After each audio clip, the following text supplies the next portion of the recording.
Good morning.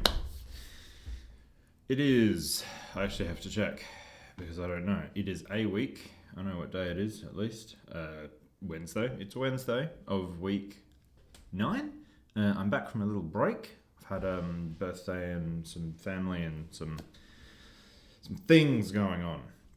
But we have returned, and we have returned to do some audio work. The last week, in the absence of videos, have still seen a handful of progress.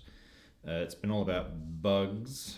We're busily hunting away to the farthest corners of the game for all the bugs that can be found. The beta build went out really well. Got some really solid feedback on the beta build. Generally, I'm starting to be able to observe a trend where feedback now is aggregately better than feedback was, 3 months ago or so, which feels really good. The feedback coming back in obviously still has a bunch of points to address, but the feedback is coming back more positive than it ever has before. So I guess that's a good metric. I hadn't really thought about that metric before. I guess cross-sampling your feedback over various different distributions of the software kind of makes a lot of sense to do that. Feedback is only ever one point in time. To be able to start to compare some of those has been really good.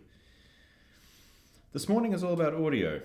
I'm only just putting together the framework for what I want to do at the moment. I have a plan. I don't know if it's a good one, but I have a plan. Obviously, failing any kind of audio engineering experience, going in a little bit blind, this is likely the slice of the project where I know the least. The visual stuff and the obviously the coding stuff. Like I bring a bit of background to some of these other aspects. The audio scares me. So the approach I'm going to take, rightly or wrongly, is I have a whole bunch of license-free, just maybe put a nice note in somewhere saying, hey, I use these clips, and keep a bit of a record. But generally going for royalty-free, open license stuff from a couple of different sources. So I'm going to scour through these, start putting together a bit of a library of sounds that fit together. At this stage, probably going to stick with the music that I've already written, which is that main Tetramino theme that's already in the game. I have this video of a play of the game. It features a 1,000+ meter run, during which the vast majority of the interactions of the game occur. So what I'll be able to do with this video is, I've obviously got the raw of this. I'll be able to rip this video into DaVinci, and then I'll be able to test clips and test sounds really quickly by just putting them in place in the footage and being able to watch the footage back with the new sound, rather than needing to implement the sounds. That's going to be important because not all of the sounds currently actually have hooks in the game. It's only a very small subset. Don't know if the audio's on. Motor memory's got me dive send. Aha, audio is on. So we can watch me watch a thing do a thing. So there is audio currently on in there. Music's fine. However, the snake at the moment is not making any sound. Rotating the tiles. Alright, we're going to take the lightning. If I was to do that, trust me bro, rotating the tiles makes no sound. That lightning made no sound. Score incrementing, pausing, all of that stuff makes no sound. The sound at the moment really is just the keystone stuff. It's when you jump, it's when you ram tiles in, it's when you clear lines, it's when you pick up a coin. It really is just a bare placeholder set of sounds. And what's been nice about that is the feedback we've got hasn't actually picked on the sound yet. The feedback we've got has been kind of okay with the sound, and we've even had a couple of playtesters actually just enjoy their time with it and say, yeah, it sounds good. We haven't even touched it yet, so I'm really feeling like there's some space to improve the experience quite a lot by giving this a full sound pass. So excited to get into it. Rip this into DaVinci. Use that footage to layer sounds in to be able to test sounds really quickly. I have just started, not 30 seconds ago, I've just started this spreadsheet where I will have some ID. So I'll use this on the data layer to link clips in the project to this spreadsheet, because it's that like common lookup column. My plan is then to come across this spreadsheet and have a jump action. So this is the human readable, what is it that we're going to make sound with? So it's a jump. Trigger is then the specific logic or the specific action that we're actually talking about, because these sounds, a jump, you can't just say a jump should make sound. It's like, well, taking off from the jump will make sound. Presumably then, in our game at least, it'll be quiet while they're in the air, and then landing again will probably make a sound as well. So we have some like whoop, whoop, some like up and down sound.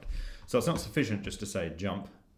We're going to have jump as this is the action that we're talking about, but then the triggers for the sounds are going to be when you press jump and when you land from jump. Again, that isn't quite sufficient, because pressing jump, that could mean every single time you press jump, or it could mean only when I press jump and actually a successful jump occurs. Because what if I'm spamming jump and I have no jumps left? We don't want the jump sound going off.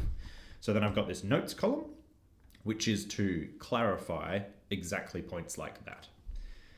Jump, when we press jump, and when the user presses jump, but only if a jump actually occurs. And then in here, maybe I will have SFX name. I'll come down this column then, and let's say we find a jump sound that we like, and we will go, SFX player jump, press jump, something like that. And then I'll make this SFX name. That will actually be the file name of the file in the directory. And then we'll link it with this ID. Likely, I'm going to build a scriptable object that has in it an ID and an audio clip. And I'm going to put those in a database so that there is some central place where this all lives. And then when somebody needs an audio something, when somebody needs the player needs an audio file, they'll go to the audio database, and they might even look it up with an ID. Something will happen. There will be data management something, so that this sheet actually becomes a register of sorts, and that in game, when I want to change audio things in and out, it's just a case of going to that database and swapping the audio clip in that base data object, rather than everywhere where it's being called from, which is similar to what we've just done with the video player in that setup. So yes, that'll be the task. There is an existing audio service in here as well. I promise. There it is. There is an existing audio service here. Good morning, Ryder. How you going, bud? So this existing audio service is fine. This is something that was built a little while ago now. It essentially gives us some central point. So if I was in the player,